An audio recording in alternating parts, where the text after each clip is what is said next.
It was so simple, but it was so beautiful.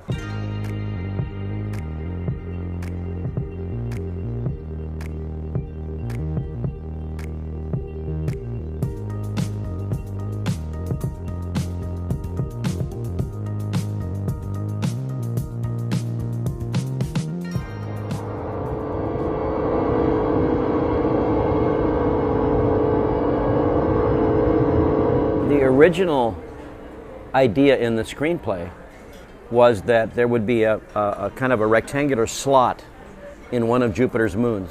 This was some kind of gate or aperture or portal to another universe. That was in the script. The problem was that photographing a slot in a planet is boring. I was starting to think about it for Stanley, and I remembered some techniques that were developed for the To the Moon and Beyond film that Stanley Kubrick had seen by a man named John Whitney. And he was doing these motorized movements of artwork and moire patterns and things with the shutter open while things moved around. I thought, well, what if we did that dimensionally? So it's going toward the camera, from the camera, and we do streaks of light.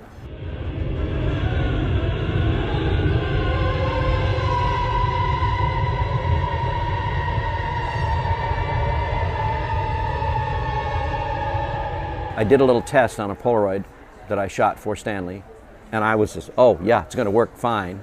And I took the Polaroid to Stanley that minute. I mean, I walked down to his office and I said, Stanley, this is it.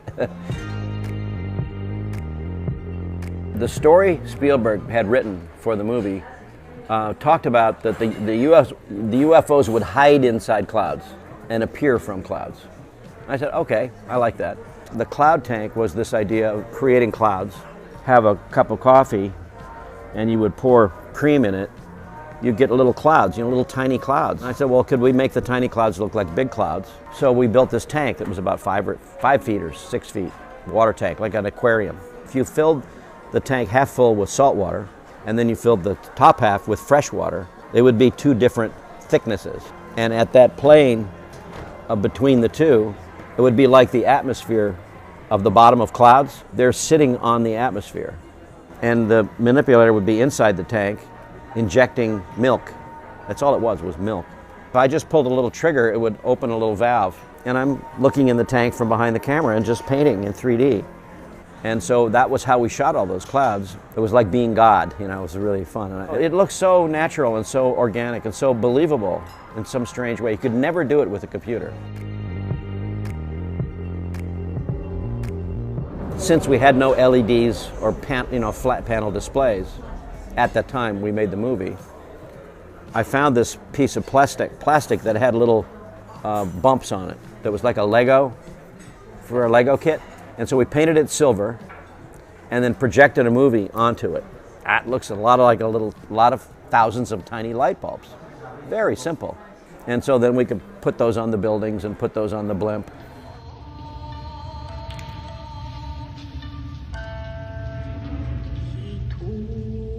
It just seemed to me to be a natural thing to do, and that it would happen sometimes, because our job is to envision the future.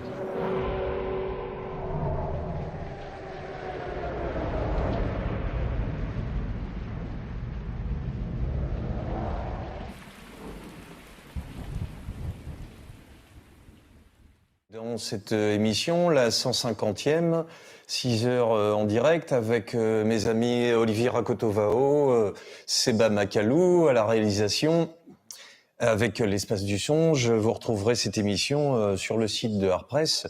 Je reçois Réjeanne Vallée. Bonjour. Qu'on peut retrouver d'ailleurs autopublicité sur notre site internet Préfiguration, puisqu'il y a eu une grande interview de Réjeanne à Muse-Vallée sur l'histoire des effets spéciaux. Je disais que tu étais une des 3 spécialistes en France des effets spéciaux. Je vais montrer la couverture d'un de tes ouvrages. J'ai prévu, tu veux bien te prêter au jeu, puisqu'on a 30 minutes, c'est très peu finalement. Il y a 3 âges, si je vais tenter l'exposé à ta place et puis tu vas pouvoir confirmer et corriger, ça va être une correction en direct, ça va être terrible.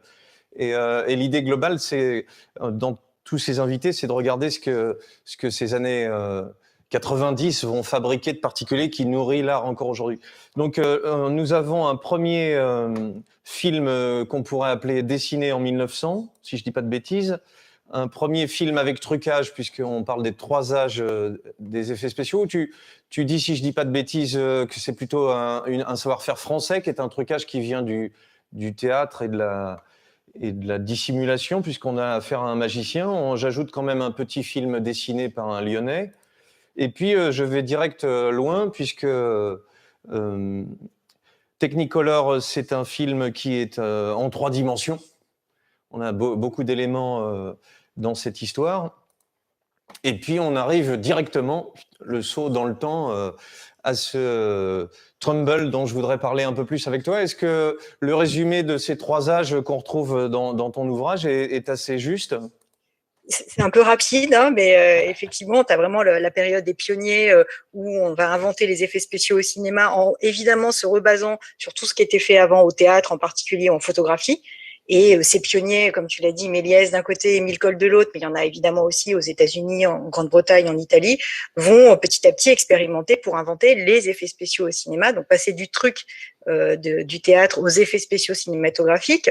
On a ensuite toutes les années 30 où tout d'un coup on a un âge d'or des effets spéciaux, où on a des techniques qui sont tout à fait mises en place. On a en particulier Hollywood qui va pousser par l'organisation du travail la façon de fabriquer des effets spéciaux, donc parfois un peu standardisé, c'est vrai, mais ça repose à chaque fois sur l'idée qu'un chaque film est un prototype. Donc il y a toujours une forme de contradiction entre l'idée que on travaille par prototype et en même temps on travaille sur des techniques qui vont être de plus en plus fabriquées dans des départements spécialisés avec des responsables de département, des sous-chefs, des sous-sous-chefs, et chaque département va gérer une facette des effets. Donc il y a un truc un peu militaire. Mais c'est aussi d'une certaine manière ce qui va permettre ce premier âge d'or des effets spéciaux qui commence, on va dire, au début des années 30 et qui petit à petit s'arrête au début des années 60 avec un moment de crise dans les effets spéciaux dans les années 60. Évidemment, ça correspond aussi à une crise plus globale du cinéma. Et puis, tout d'un coup, les choses vont petit à petit changer dans le monde des effets spéciaux et on en arrive évidemment dans les années 90, alors qu'ils sont préparés par ce qui s'est fait avant et on verra Douglas Trumbull dès la fin des années 60 et les années 70 vont petit à petit préparer ce nouvel âge d'or des effets spéciaux, alors évidemment qui est très souvent lié à l'avènement de l'ordinateur. C'est vrai, enfin, ce qu'on appelle aujourd'hui les effets visuels, ça va renouveler, ça va changer en profondeur la façon de fabriquer des images et en même temps, c'est un ensemble. C'est-à-dire, c'est à la fois une nouvelle façon de penser les effets avec des sociétés d'effets spéciaux spécialisées, comme ILM, Industrial Light and Magic, comme d'ailleurs les différentes structures que Douglas Trumbull va petit à petit animer tout au long de sa carrière. Et cette nouvelle façon de faire des effets, à partir d'outils, de façons de procéder d'une nouvelle génération de cinéastes, ça entraîne la surenchère d'une certaine manière à laquelle on assiste aujourd'hui avec cette explosion et ce deuxième âge d'or des effets spéciaux. Et pour qu'on soit sûr de comprendre, même si on le retrouve dans l'interview qu'on a fait sur la chaîne, l'effet spéciaux, c'est à la fois du trucage, c'est-à-dire la tête de Méliès qui est coupée alors qu'on a coupé la caméra, on l'a remise. C'est à la fois du matte painting, c'est-à-dire des choses qui sont des effets de théâtre, des effets de la peinture, et aussi des effets de magicien, parce qu'ils ne sont pas tout à fait de théâtre ni de peinture. Et tu dis que ce second âge qui va venir avec les années 70, là, même si on va le voir, 2001 c'est 69, donc c'est juste la frontière. Avant d'arriver vers l'ordinateur, c'est ce mélange de tous ces savoir-faire visuels avant tout pour produire un effet sur le public. D'un point de vue vraiment professionnel, ce qu'on appelle effets visuels, ce sont les effets qui sont produits par ordinateur. C'est pour ça que dans les années 90, on a l'essor des effets visuels qui tout d'un coup succèdent à la fois aux effets spéciaux qui existent toujours. Et là aussi, je me mets du côté professionnel. Les effets spéciaux sur le milieu professionnel, ce sont les effets qui sont réalisés sur le plateau. Par exemple, tout ce qui est accessoires, effets météo, les gremlins, toutes les techniques qui vont être devant la caméra. Qu'on met de côté, par exemple, les maquettes, comme tu le montres ici sur Blade Runner, ça fait partie de l'étiquette professionnelle effets spéciaux. Avant les effets visuels, on avait ce qu'on appelait des effets optiques, tout ce qui était fait en post-production à travers en particulier une machine qui s'appelle la tireuse optique, la TRUCA, et qui permettait d'intervenir après le tournage. Donc, je ne sais pas si ça répond bien à ta question, mais d'un point de vue professionnel, il y a une distinction très nette entre effets spéciaux et effets visuels.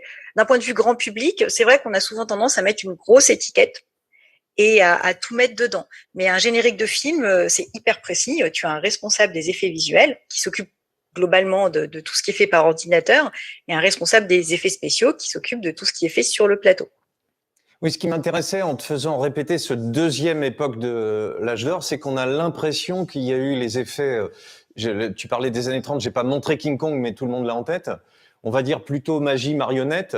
Et on a l'impression qu'un jour est arrivé dans les années 90 l'ordinateur, alors que ce qu'on a là, et la petite vidéo que j'ai montrée de Douglas Trumbull qui raconte qu'il verse du lait dans une eau salée et une eau claire.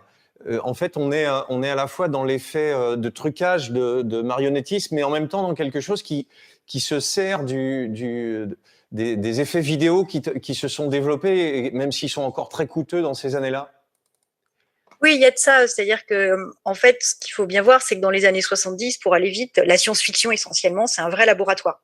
Il y a un article d'ailleurs très célèbre d'Olivier Assayas qui reprend cette idée, c'est-à-dire que à partir du moment où la science-fiction, non plus de série B, comme ça l'a été dans les années 50, mais de science-fiction qui vraiment va chercher une sorte de réalisme, de photoréalisme, à la suite de 2001, à partir du moment où cette science-fiction se développe, il va falloir développer toute une série de techniques et qui vont effectivement à la fois reprendre du Méliès avec l'illusion, le détournement d'attention, enfin tel que Méliès l'a mis en avant, et puis petit à petit qui vont d'une certaine manière préfigurer ce qui va se passer après, c'est-à-dire que finalement c'est pas un hasard si dans la vidéo Douglas Trumbull n'arrête pas de dire mais ça on n'aurait pas pu le faire avec l'ordinateur, ça c'était avant l'ordinateur, parce que visuellement, il y a une vraie continuité, même si techniquement, il y a une vraie rupture entre 2001 et ce qui s'est fait dans les années 90.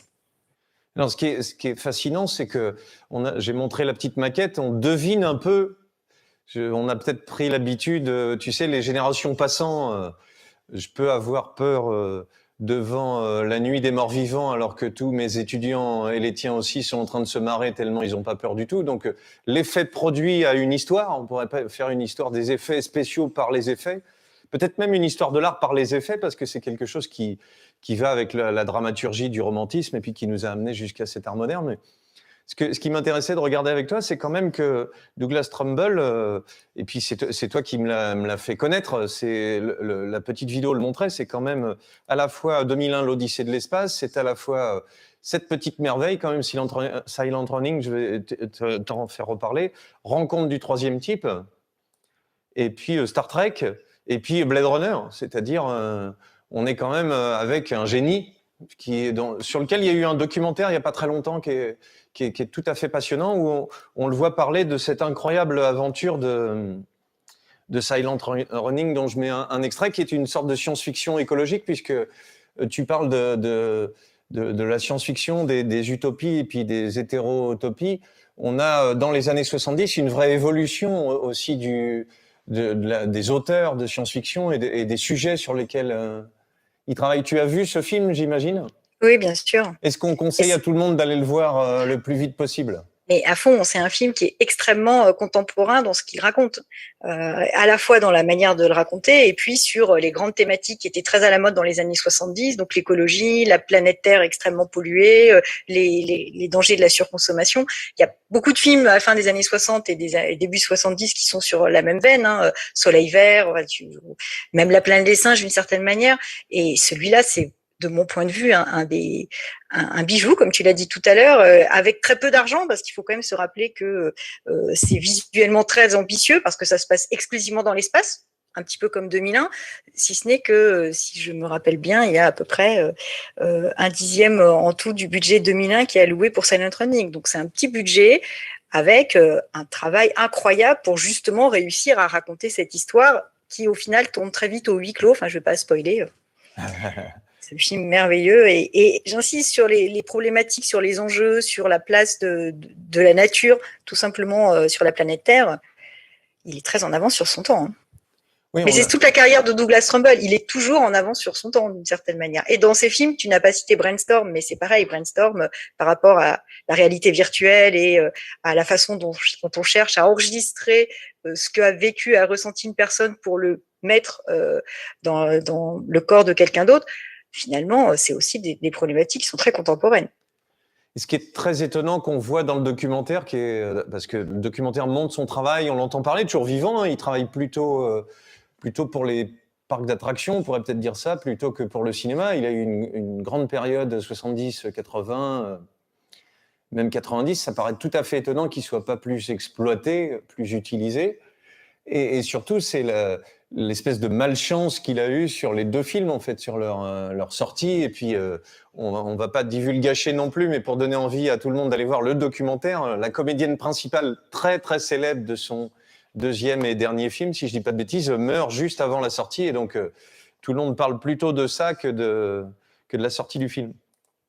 C'est ça, c'est vraiment la caractéristique typique d'un superviseur d'effets incroyable qui passe à la réalisation. Et c'est quand même souvent, ça se finit souvent mal, hélas, dans ce genre de figure. Et par contre, comme tu viens de le dire, ce qui est intéressant, c'est de voir qu'il a toujours continué à travailler la question du spectacle, de l'imaginaire et de l'immersion.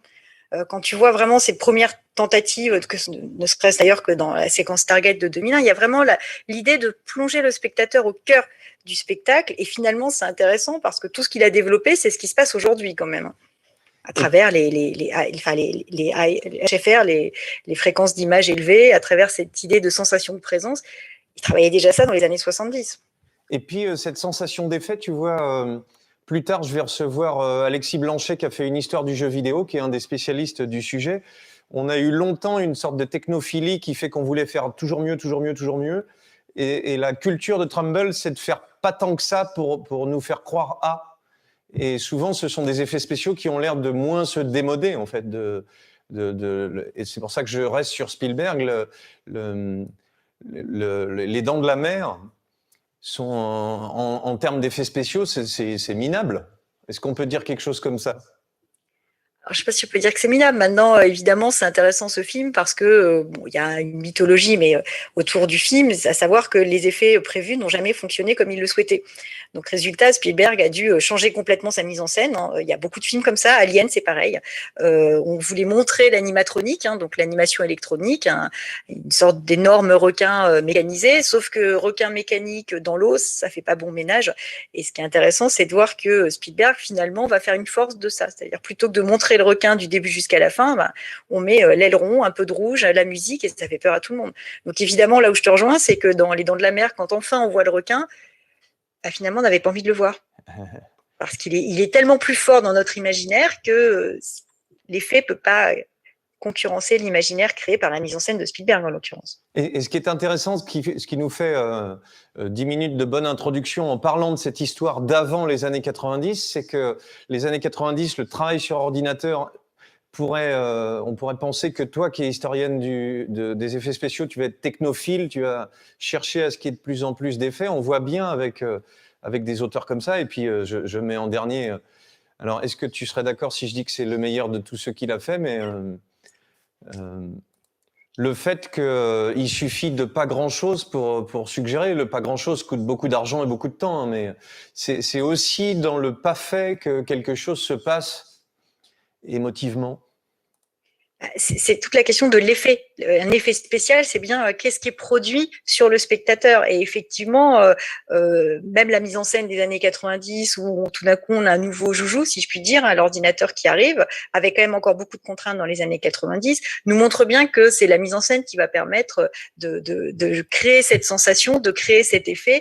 Et dans la vidéo que tu as montrée tout à l'heure, je sais que c'est toujours très étonnant quand on voit qu'avec un tout petit bout d'eau, de lait, on arrive à faire des nuages incroyables. Quand on voit Rencontre du troisième type, ou même chose quand on voit ici dans Blade Runner, il suffit qu'on mette une plaque de Lego argentée, on projette un film, on a un écran géant. C'est magique. C'est vrai que quand tu as tout d'un coup le making-of, tu te dis waouh, c'est quelque chose d'assez incroyable de travailler comme ça. Ouais. Il y a aussi quelque chose de l'enfant, en fait. C'est-à-dire, on sent que c'est un type ce qui est très beau dans cet effet de lait qui coule, c'est cette lenteur qui arrive, mais surtout qui s'arrête horizontalement, en fait. Il y a vraiment presque rien. Mais sur Blade Runner, c'est cette image-là qui m'arrête aussi, qui va bien avec...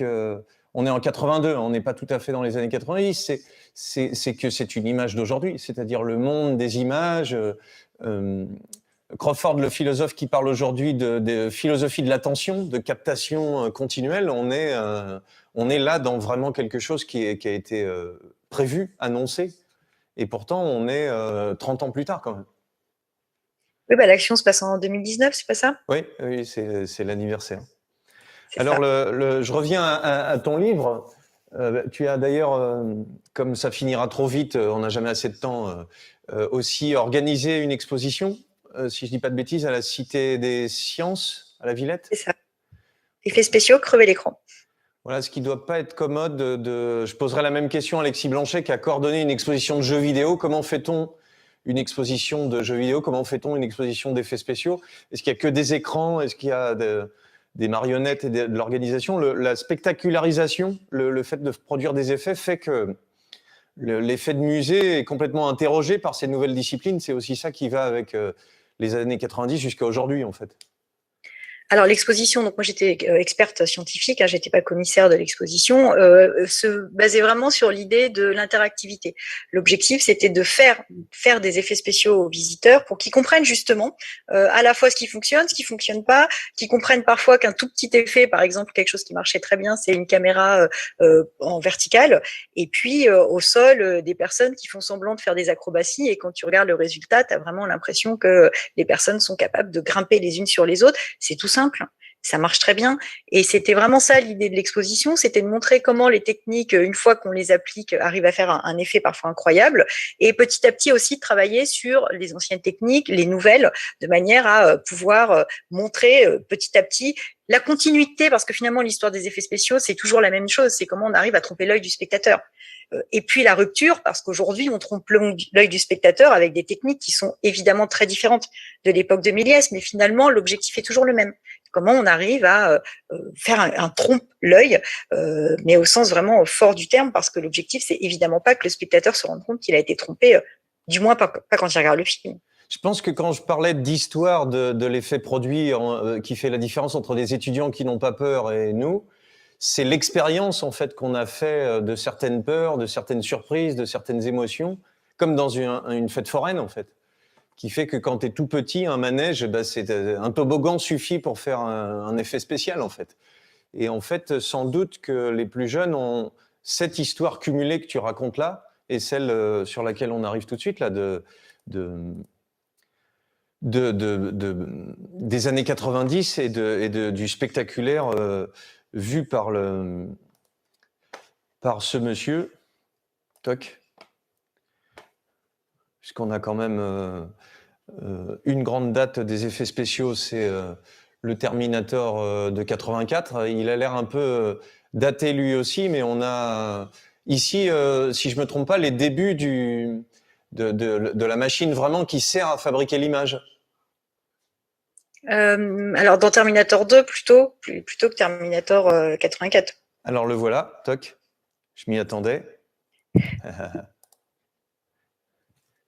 Là oui.